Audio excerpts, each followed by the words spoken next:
Over the past 5 seasons, the Golden State Warriors have enjoyed a run of success that few franchises in NBA history can match. 5 straight finals, 3 titles, a repeat, the whole shebang. Now, however, the future of the team is very uncertain.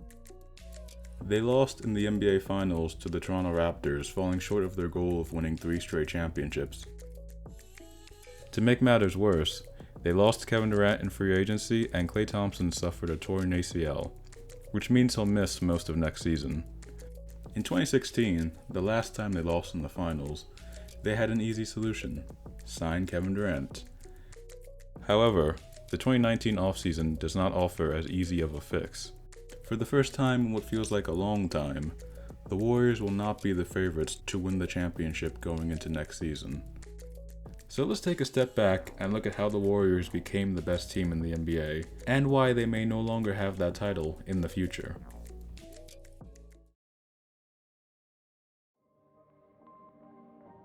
The Warriors' entire dynasty is built around Stephen Curry, who was drafted in 2009, but the seeds of their dynasty were really planted in 2011 when they drafted Klay Thompson and hired Mark Jackson as head coach. Jackson was the first head coach hired by new owners Joe Lacob and Peter Gruber.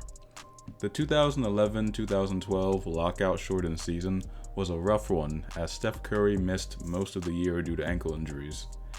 The Warriors finished the season winning only 23 games, which would translate to about 28 or 29 wins in a full 82-game season. Curry had 2 productive, healthy seasons to begin his NBA career, but the ankle injuries he suffered in his 3rd season were so severe that other teams were scared of signing him. As a result, the Warriors were able to sign him to a 4-year, $44 million contract, which was below his actual value. After the season was over, in the 2012 draft, the Warriors selected Draymond Green in the 2nd round. I'll get back to him later. In the 2012-2013 season, behind improvement from Curry and Thompson, Jackson led the Warriors to a 47-35 record and the 6th seed in the Western Conference playoffs. This was the first time since 2007 that the Warriors had made the playoffs. Golden State had been one of the worst defensive teams in the NBA for years, but this season they had the 14th best defensive rating. That's still not great, but at least it's above average, right? In the 2013 playoffs, the Warriors were able to upset the higher-seeded Denver Nuggets in the 1st round. Admittedly, one of the reasons why the Warriors were able to win this series was because Danilo Gallinari, who was the 2nd leading scorer on the Nuggets, tore his ACL towards the end of the season and missed the entire series. Opponent injuries would become a common occurrence throughout the Warriors' dynasty. In what would also become a common occurrence throughout their dynasty, the Warriors and Steph Curry won these games by torching the Nuggets in 3rd quarters. In the Warriors' 4 wins, they outscored the Nuggets by an average of 10.8 points in the 3rd quarter. Steph Curry had an incredible Game 4 performance in which he scored 22 points in the 3rd.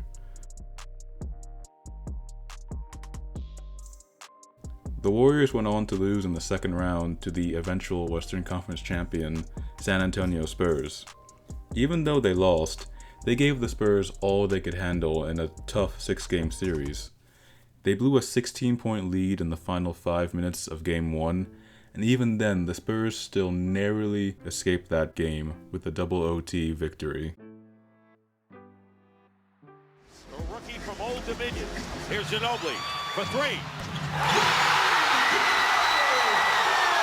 Despite the series loss, one thing was clear after this playoff run: Steph Curry and the Warriors will be a force to be reckoned with in the Western Conference. In the following season, Golden State improved to a 51-31 record, and Curry made his first All-Star team. This was their first 50-win season in 20 years. Due to Jackson's coaching and the addition of Andre Iguodala, the Warriors were finally able to become an elite defensive team, jumping to 4th in defensive rating. In the 1st round of the 2014 playoffs, they were defeated by the Los Angeles Clippers in 7 games. Once again, despite the loss, there still were positive signs. Draymond Green showed flashes of the all-star player he would eventually become.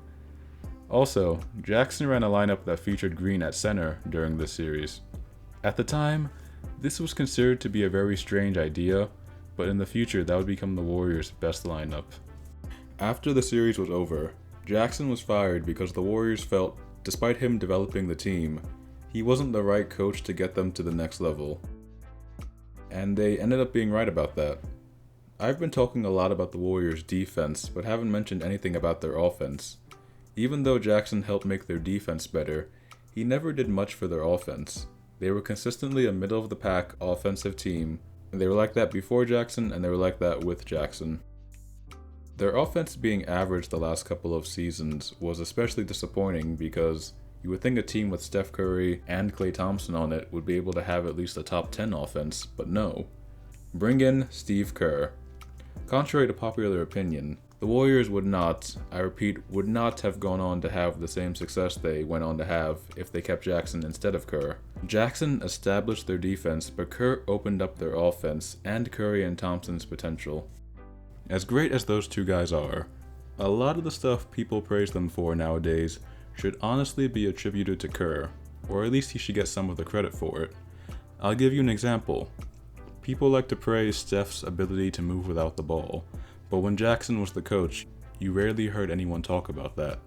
Why? Well, because Steph Curry is a point guard, and as such, Jackson often had him handling the ball and initiating the offense. Kerr, on the other hand, runs more off-ball plays for Curry and has him running off of screens, which makes the offense as a whole more efficient. Curry's insane shooting ability gives him immense gravity, but that gravity is not as effective if not utilized properly. Jackson did not maximize him nor Thompson's talents. Kerr has, and as a result, he's taken the Warriors' offense to new heights.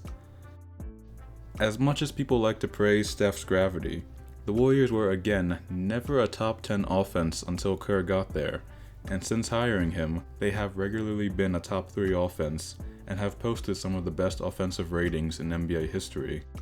This is all due to Kerr's high-octane offensive system, based on a flurry of player and ball movement and leveraging the legendary sharpshooting of Curry and Thompson. If you want more insight into how Kerr changed the Warriors' offense, I recommend that you watch this video. In the 2014-15 season, the Warriors paired their already great defense with their now lethal offense to become the best team in the league and really one of the best teams of all time. They were the number 1 ranked defense, the number 2 ranked offense, won a league best 67 games, and had a plus 10.1 point differential, which is really high. They went on to win their first title since 1975, when Rick Barry led them to one. Once again, the victory can be partially attributed to opponent injuries, but that is just the unfortunate reality of sports. The following season, the Warriors set the all-time single-season wins record by winning 73 games exactly 20 years after the Chicago Bulls won 72. They went on to lose in the finals to the Cavaliers, in part due to some unfortunate circumstances, but also because of some amazing performances by LeBron James and Kyrie Irving. They may have lost in the finals, but hey, at least they signed Kevin Durant in the offseason as a nice consolation prize. The greatest regular season team of all time got even better, and thus created, in my opinion, the best team of all time, the 2017 Golden State Warriors. The 2017 Warriors went 67-15, once again were top 2 on offense and defense, and posted an even higher point differential of 11.6. In the postseason, they went 16-1, becoming, if I'm not mistaken, the only team besides the 2001 Lakers to only lose 1 game in the entire playoffs. Of course, if it wasn't for Kawhi Leonard's ankle injury in Game 1 of the conference finals, the Warriors probably wouldn't have swept the Spurs, who were a great team that season in their own right. It wasn't just the Spurs though. Every team the Warriors faced in the Western Conference playoffs had an injury to one of their key players. At the end of the day though, they still won the title. In the 2017-18 season, the Warriors looked a lot more vulnerable during the regular season and even postseason, likely due to championship fatigue and wear and tear.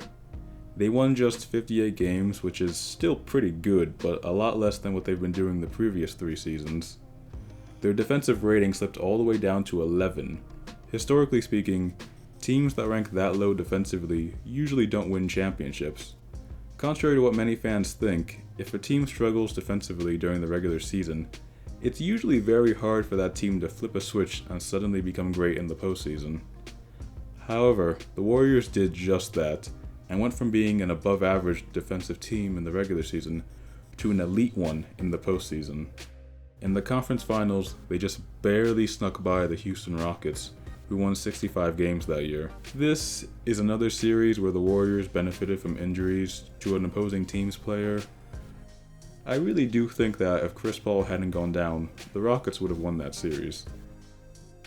Anyways, the Warriors moved on to the most predictable final series ever, swept the Cavaliers, and won their third and potentially last title of this dynasty.